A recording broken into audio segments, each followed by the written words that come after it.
कैसे हो यार आप सभी लोग। आज हम पढ़ने वाले हैं अपने इकोनॉमिक्स का चैप्टर नंबर 3। यार इसकी पहली एक वीडियो बनी हुई है जो कि मेरे चैनल पर अपलोड है, ठीक है, पार्ट 1। वो 5-6 मिनट की, उसको जाके पहले वॉच कर लो, फिर आ जाओ यार इसको कंप्लीट करते हैं। तो हम लोग लास्ट वीडियो में हम लोगों ने अपना टॉपिक खत्म किया था मॉडर्न फॉर्म ऑफ मनी पे, ठीक है। तो आज हम इसी टॉपिक को कवर करते हुए पूरा मॉडर्न फॉर्म ऑफ मनी देखेंगे, करेंसी क्या होती है देखेंगे, बैंक डिपॉजिट क्या होता है और चेक क्या होता है, ये सब हम देखने वाले हैं। चलो ठीक है, हम लोग की चल रही है सीरीज, ठीक है। क्लास 10 प्रिपरेशन हम लोग पूरी फ्री करा रहे हैं। अगर तुम्हें वीडियो अच्छी लगती है वीडियो को लाइक करके चैनल को सब्सक्राइब कर लो अगर चाहते हो कि 10th क्लास की पूरी प्रिपरेशन करना चाहते हो आप, ठीक है।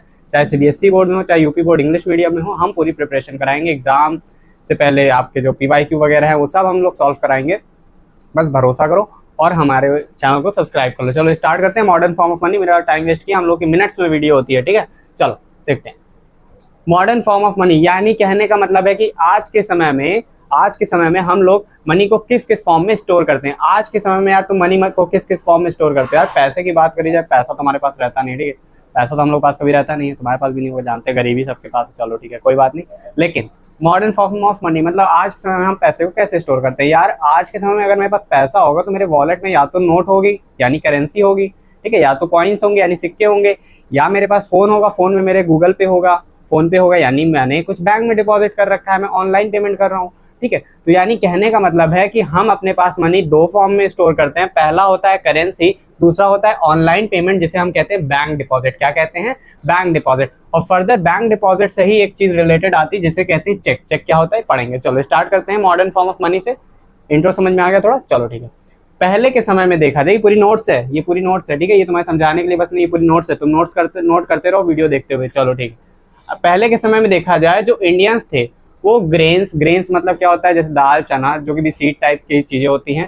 कैटल मतलब तुम्हारी गाय भैंस वगैरह, इन सब का यूज करते थे एज मनी। मतलब गेहूं चावल ग्रेन्स हो गए, और जो गाय भैंस है इसको एज अ मनी यूज करते थे। मतलब अगर इनको कोई सामान चाहिए होता था या सुनार के पास जाना है, कुछ सोना खरीदना है घर के लिए, कुछ ज्वेलरी खरीदनी है, कुछ बर्तन खरीदने हैं, तो लोगों के पास पैसे नहीं हुआ करते थे, ठीक है। उस टाइम पैसे नहीं थे पहले के समय में, तो लोग अपने घर का अनाज, ठीक है, या उनके पास कोई भी कैटल वगैरह यानी कोई भी एनिमल वगैरह है तो वो चीज दे देते थे, ठीक है। और जो भी उसके बदले उन्हें चाहिए था उसको ले लेते थे। मतलब मनी उनके पास नहीं था, इसीलिए as a medium of exchange वो दूसरी चीजों का यूज करते थे। यहाँ तक बात समझ में आ रही है? चलो कोई बात नहीं, आगे देखो।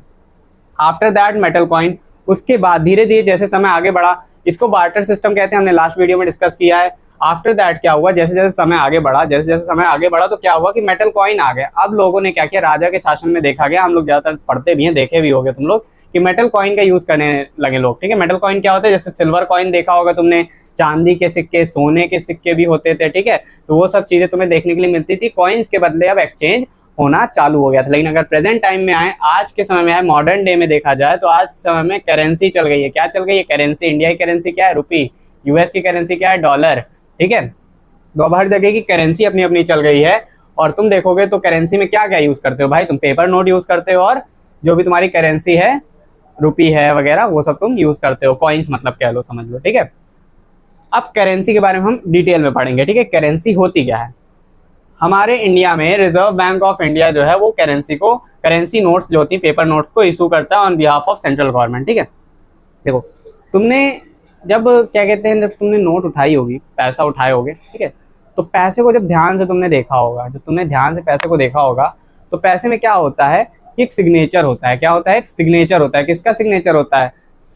आरबीआई का। आरबीआई लिखा होता है, और आरबीआई के आगे होता है एक सेंट्रल गवर्नमेंट का सिग्नेचर। किसका होता है? सेंट्रल गवर्नमेंट का सिग्नेचर होता है नोट पे, जो कि ये बताता है, ये रिकॉग्नाइज करता है कि जो भी आप पैसा यूज कर रहे हो, जो भी आप नोट करेंसी यूज कर रहे हो, वो चीज की वैल्यू 10 रुपए की नोट है तो उसकी वैल्यू 10 है, 100 रुपए की नोट है तो उसकी वैल्यू 100 है।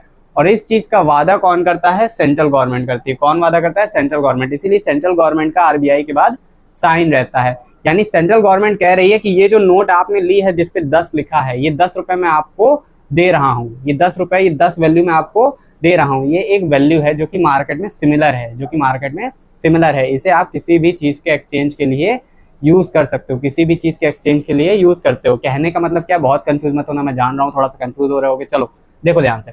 हमारे इंडिया में रिजर्व बैंक ऑफ इंडिया है। रिजर्व बैंक एक ऐसा बैंक है जो कि इंडिया की पूरी करेंसी, जितनी जो भी फाइनेंशियल चीजें हैं, मतलब जितना पैसा है वो आरबीआई के पास ही रहता है, ठीक है। और बैंक्स के पास जो रहता है उसकी भी इंफॉर्मेशन आरबीआई के ही अंडर आती है। तो जो आरबीआई है वही नोट बनाने का काम करता है। तो जब वो नोट बनाता है तो नोट पे क्या करता है, आरबीआई एक साइन करवाता है सेंट्रल गवर्नमेंट का। किसका? सेंट्रल गवर्नमेंट का। जहां पर सेंट्रल गवर्नमेंट साइन करती है और वादा करती है कि मैं आपको ये 10 वैल्यू दे रही हूँ, और 10 रुपए की नोट है 10 वैल्यू दे रही हूँ, 20 की नोट है तो 20 की वैल्यू मैं दे रहा हूँ, ठीक है, जो भी है, जो भी आपके सेंट्रल गवर्नमेंट पे रूलिंग पार्टी है। चलो ठीक, इतना समझ में आया। पेपर करेंसी, इससे ज्यादा कुछ नहीं है इसका। लोग सोचते हैं कि बोर्ड एग्जाम में आएगा क्या। देखो बोर्ड एग्जाम में तुम्हारा मॉडर्न फॉर्म ऑफ मनी पूछेगा तो तुम करेंसी एक्सप्लेन कर दोगे, ठीक है, बैंक डिपॉजिट क्या होता है ये एक्सप्लेन कर दोगे, चेक की डेफिनेशन आ सकती है, ये सब चीजें आती है, ठीक है, जो आता है मैं उसके एक्सपेक्ट से ही तुमको समझा रहा हूँ, ठीक है, ये ज्यादातर नहीं आता है। ठीक, आगे देखो, the rupee is widely accepted as a medium of exchange in India. हमारे इंडिया में जो करेंसी है वो रूपी है। क्या है? रूपी है। हमारे यहाँ रूपी है, तो इसी को वाइडली एक्सेप्ट किया जाता है। पूरे इंडिया में रूपी ही चलता है, कोई और नोट तुम्हें नहीं चलेगी जिससे महात्मा गांधी बने हो, ठीक है, वो रूपी वाली नोट ही वहीं चलेगी। चलो ठीक है, यहाँ तक clear. Okay, after that bank deposit. Bank deposit क्या होता है? अदर फॉर्म ऑफ मनी है भाई, in which people hold money is as deposit with bank. देखो जब हम बैंक जाते हैं तो बैंक में हम कुछ पैसा जमा कर देते हैं। क्या कर देते हैं? जमा कर देते हैं। उसी को कहते हैं क्या? डिपॉजिट। उसको क्या कहते हैं? डिपॉजिट। तो हम मनी को एक अदर फॉर्म में, एक तो पेपर नोट के फॉर्म में स्टोर कर ही रहे हैं, दूसरा हम एक सॉफ्ट कॉपी के फॉर्म में स्टोर कर रहे हैं, जिसे हम डिपॉजिट कह रहे हैं। क्या कह रहे हैं? डिपॉजिट।